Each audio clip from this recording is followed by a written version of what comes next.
دھیرے دھیرے وقت یوں ہی گزرتا چلا گیا اور تقریباً 10-15 دن بعد میرے ذہن سے یہ بات بالکل ہی نکل گئی۔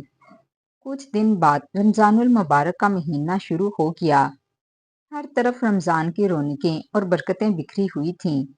سحر اور افطار کا دسترخوان سجنے لگا۔ خاص طور پر بچے تو بہت خوش نظر آ رہے تھے۔ رمضان کے دوران پہلا جمعہ آیا تو اس دن جمعے کی نماز ادا کرنے کے بعد میں دوپہر میں آرام کرنے کی غرض سے کچھ دیر آ کر اپنے بستر پر لیٹ گیا۔ اسی دوران میری بیوی کمرے میں داخل ہوئی اور کہنے لگی، ناصر، آپ سو رہی ہیں کیا؟ میں نے کہا، نہیں، ابھی تو جاگ رہا ہوں، مگر ارادہ یہی ہے کہ کچھ دیر آنکھ لگ جائے۔ وہ کہنے لگی کہ جمعہ مبارک کا دن ہے، اچھا ہوتا اگر آپ قبرستان چلے جاتے، اماں ابا کی قبر پر فاتحہ خوانی بھی کراتے اور قبروں کی حالت بھی دیکھ لیتے۔ اگر کچھ درستگی کی ضرورت ہو تو وہ مرمت وغیرہ کروا دیتے۔ اس کی یہ بات سن کر میں سوچ میں پڑ گیا، کیونکہ ابھی میرا ارادہ تھا کہ میں کچھ دیر آرام کروں گا، مگر اب بیوی کی بات سننے کے بعد مجھے انکار کرنا بھی مناسب نہیں لگا۔ لہٰذا نہ چاہتے ہوئے بھی میں اپنی جگہ سے اٹھا اور کہا کہ چلو ٹھیک ہے، میں چلتا ہوں قبرستان، اچھا ہوا تم نے مجھے یاد کروا دیا۔ یہ کہتے ہوئے میں نے واش روم کا رخ کیا، وضو کرتے باہر نکل آیا اور قبرستان کا رخ کیا۔ گاؤں کا یہ قبرستان گاؤں کے وسط میں واقع تھا، جہاں سے چاروں طرف سے ہی لوگوں کو قبرستان آنے جانے کے لیے آسانی رہتی تھی۔ مختلف طرح کی سوچوں میں الجھے ہوئے میں قبرستان پہنچ چکا تھا۔ میں نے چاروں طرف نظر دوڑائی، قبرستان میں تھا کوئی بھی نہیں۔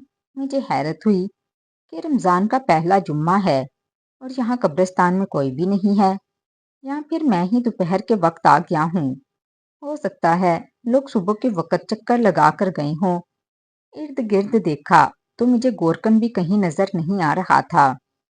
پھر میں نے اپنے دل میں سوچا کہ شاید روزہ ہوگا، اسی لیے آرام کر رہا ہوگا۔ اندر یہی سب کچھ سوچتے ہوئے میں قبروں کے درمیان میں سے جگہ بناتے ہوئے اپنے والد کی قبر کی طرف جانے لگا۔ قبروں کے درمیان سے چلتے ہوئے جب میں والد کے قبر کے نزدیک پہنچنے ہی والا تھا تو میرے قدم جہاں تھے وہیں کے وہیں ساکت ہو گئے۔ میں نے اپنے والد کی قبر کو دور سے دیکھا، یوں محسوس ہو رہا تھا جیسے میرے قدم زمین نے جکڑ لیے ہوں۔ میرے والد باہر قبر کے اوپر بیٹھے ہوئے تھے، انہوں نے کفن لپٹا ہوا تھا اور وہ قبر کے اوپر بیٹھے ہوئے تھے۔ جیسے ہی میری ان پر نظر پڑی اور ان کی نظر مجھ پر پڑی اور انہوں نے ہاتھ بلند کیا اور میری طرف دیکھنے لگے، ان کے چہرے پر افسردگی پھیلی ہوئی تھی۔ چہرے کی طرف دیکھ کر یوں محسوس ہو رہا تھا جیسے وہ ابھی رو دیں گے، اور میرے بڑھتے قدم تو رک چکے تھے۔ خوف نے میری سوچنے سمجھنے کی تمام صلاحیتیں سلب کر لی تھیں۔ سمجھ نہیں آ رہا تھا کہ قدم آگے بڑھاؤں یا پیچھے۔ چند لمحوں بعد جب میں کچھ سوچنے سمجھنے کے قابل ہوا تو میں نے جلدی سے رخ موڑا اور قبرستان سے باہر کی طرف دوڑ لگا دی۔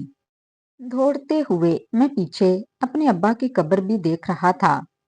مجھے وہاں سے جاتا ہوا دیکھ کر وہ اپنی جگہ سے اٹھ کر کھڑے ہو گئے اور میری طرف ہاتھ بڑھا کر کچھ کہنے کی کوشش کر رہے تھے، مگر میں اس قدر خوفزدہ تھا کہ میں قبرستان میں ایک منٹ بھی نہ رکا اور دوڑ لگاتے اپنے گھر کی طرف جانے لگا۔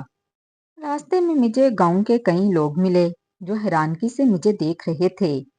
کئی لوگوں نے مجھے روک کر پوچھنے کی کوشش کی کہ کیا ہوا ہے، سب خیریت تو ہے، اس طرح دوڑ کیوں لگائی ہوئی ہے، کیا کوئی تم نے بھوت دیکھ لیا ہے، کیا کوئی پریشانی والی بات ہے؟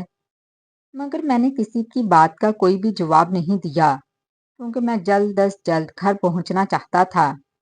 گھر پہنچا تو دیکھا دروازہ کھلا ہوا تھا۔ میں نے شکر کا سانس لیا اور تیز قدموں سے اپنے گھر کے اندر داخل ہو گیا۔ میرے دونوں بیٹے صحن میں کھیلنے میں مشغول تھے اور بیوی کچن میں تھی۔ میں نے کسی کی طرف دیکھے بغیر کمرے میں جا کر دم لیا اور اپنے بستر پر گر گیا۔ میرا سانس بری طرح پھول چکا تھا۔ میری بیوی کو جیسے ہی میری آمد کی خبر ہوئی، وہ جلدی سے کچن میں کام چھوڑ کر میرے کمرے میں چلی آئی اور حیران پریشان نظروں سے میری طرف دیکھتے ہوئے کہنے لگی، کیا بات ہے، آپ تو قبرستان گئے تھے نا، کیا ہوا؟ سب خیریت تو ہے نا؟ میں بستر سے اٹھ کر بیٹھ گیا۔ اپنے سانس کو ہموار کرنے کے بعد میں نے کہا، سمینا، اس رات میں نے تمہیں بتایا تھا نا کہ دروازے پر ابا تھے، تو تم نے میری بات کا یقین نہیں کیا۔ لیکن آج جب میں قبرستان گیا تو جانتی ہو کیا ہوا؟ میری بیوی میری طرف منتظر نگاہوں سے دیکھ رہی تھی۔ کہنے لگی، کیا ہوا؟ میں نے کہا، تم یقین نہیں کرو گی۔ وہ اصرار کرتے ہوئے کہنے لگی، آپ بتائیے تو صحیح کیا ہوا؟ میں نے کہا کہ جیسے ہی میں قبرستان میں داخل ہوا اور ابا کی قبر کی طرف گیا تو کیا دیکھتا ہوں، ابا اپنی قبر کے اوپر بیٹھے ہوئے ہیں۔ میری بات سن کر سمینا نے اپنے دل پر ہاتھ رکھ لیا۔ کہنے لگی، اللہ خیر کرے، یہ کیا ہو رہا ہے؟ میں تو کہتی ہوں امام صاحب سے رابطہ کیجئے، ان کو ساری بات بتائیے، ہو سکتا ہے وہ کوئی حل بتائیں۔ اپنی بیوی کی بات سن کر میں نے کہا، سمینا، تم ٹھیک کہہ رہی ہو، مگر کیا میری بات پر کوئی یقین کرے گا؟ جس طرح تم نے پہلی دفعہ میری بات سننے کے بعد کہا تھا کہ یہ کیسے ہو سکتا ہے، یہ نہ ہو کہ میری بات سننے والے مجھے پاگل کہیں۔ میری بیوی نے تیزی سے نفی میں سر ہلایا اور کہنے لگی کہ نہیں نہیں، امام صاحب ایسا بالکل نہیں کہیں گے، وہ بہت ہی جہاندیدہ انسان ہیں۔ آپ ایک بار جائیے تو صحیح، مجھے پوری امید ہے کہ وہ آپ کی اس معاملے میں بہتر طور پر رہنمائی کر سکیں گے۔ اپنی بیوی کی بات سن کر میں نے اس بات میں سر ہلایا اور کہا کہ ٹھیک ہے، عصر کے بعد میں امام صاحب سے اس معاملے پر بات کرتا ہوں، دیکھتے ہیں کہ وہ کیا کہتے ہیں۔ میری بیوی واپس کچن میں جا چکی تھی اور میں خاموشی سے بستر پر لیٹ گیا، مگر میں بری طرح سے الجھ چکا تھا۔ مجھے سمجھ نہیں آ رہی تھی کہ آخر یہ گتھی کس طرح سلجھے گی۔ میں کچھ دیر آرام کرنا چاہتا تھا، مگر اب تو میں بے چینی کا شکار ہو چکا تھا۔ اس طرح بستر پر لیٹتے ہوئے مختلف طرح کی سوچوں میں الجھے ہوئے عصر کا وقت ہو گیا۔ فضا میں عصر کی اذان کی آوازیں بلند ہونے لگیں تو میں اپنی جگہ سے اٹھا اور بھجے ہوئے قدموں کے ساتھ مسجد کی طرف جانے لگا۔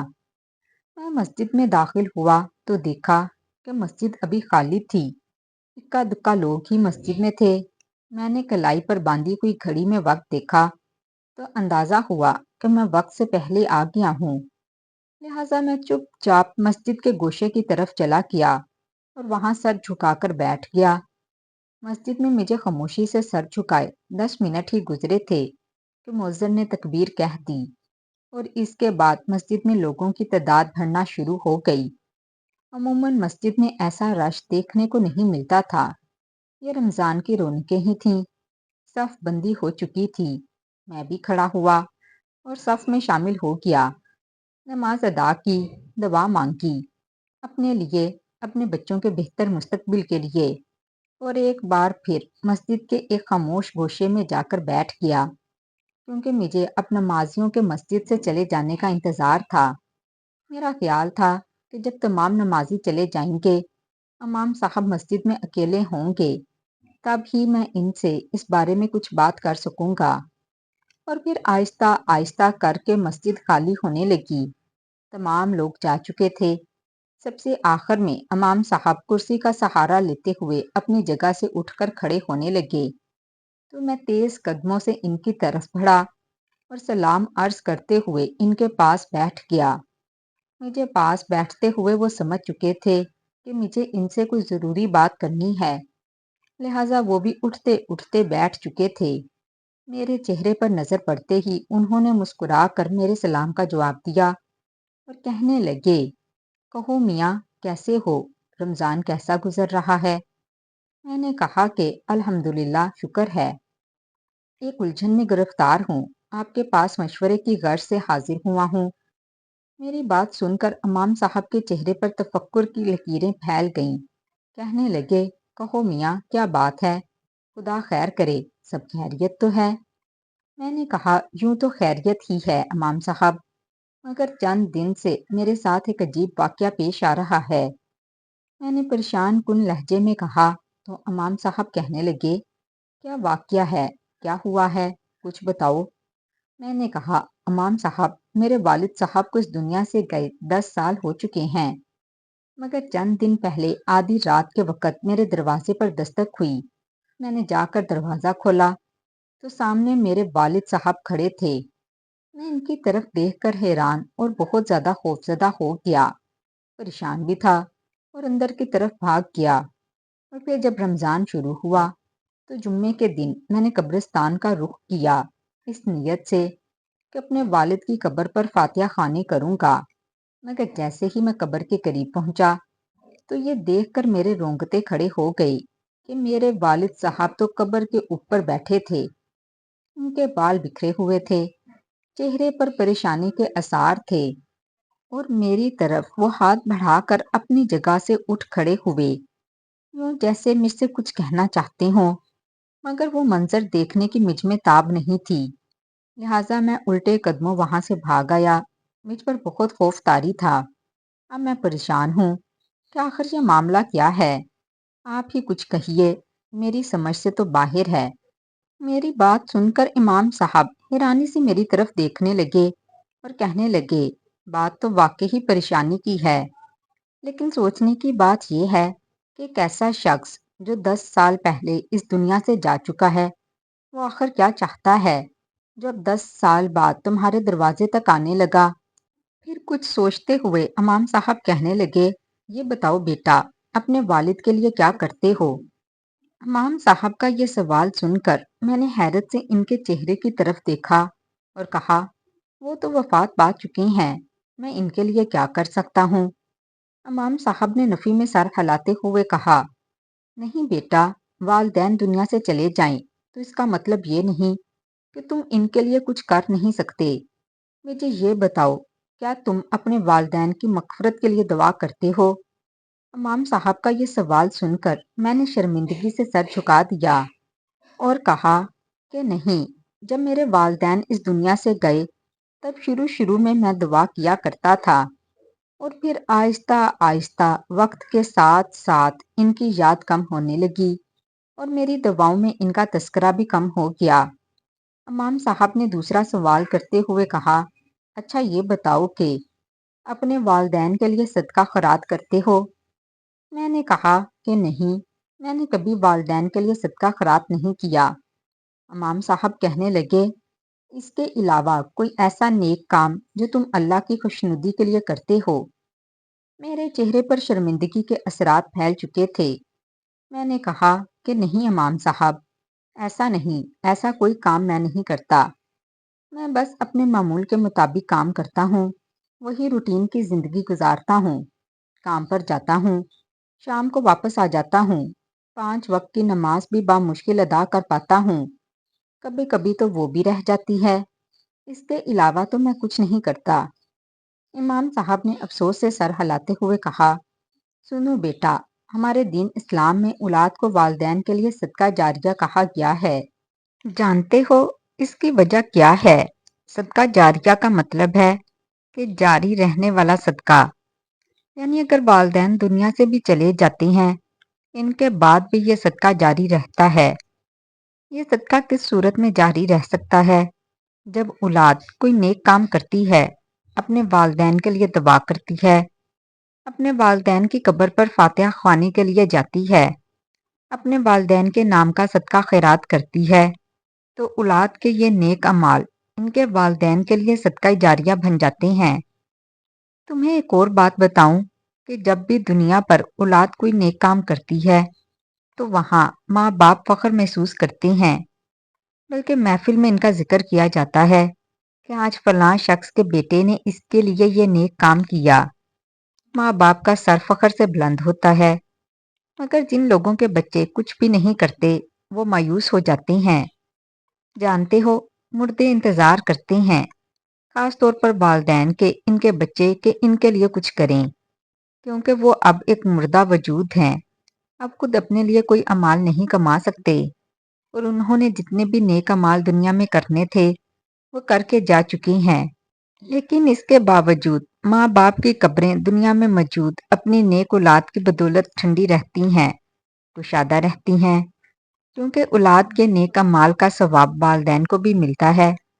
تو میرا تمہارے لیے یہی مشورہ ہے کہ اپنے والدین کے لیے صدقہ خیرات کرو، ان کی قبر پر فاتحہ خوانی کرو اور ان کو کلام پاک پڑھ کر بخشا کرو تاکہ اللہ تعالیٰ ان کی قبروں کو جنت کا ایک باغ بنائے رکھیں۔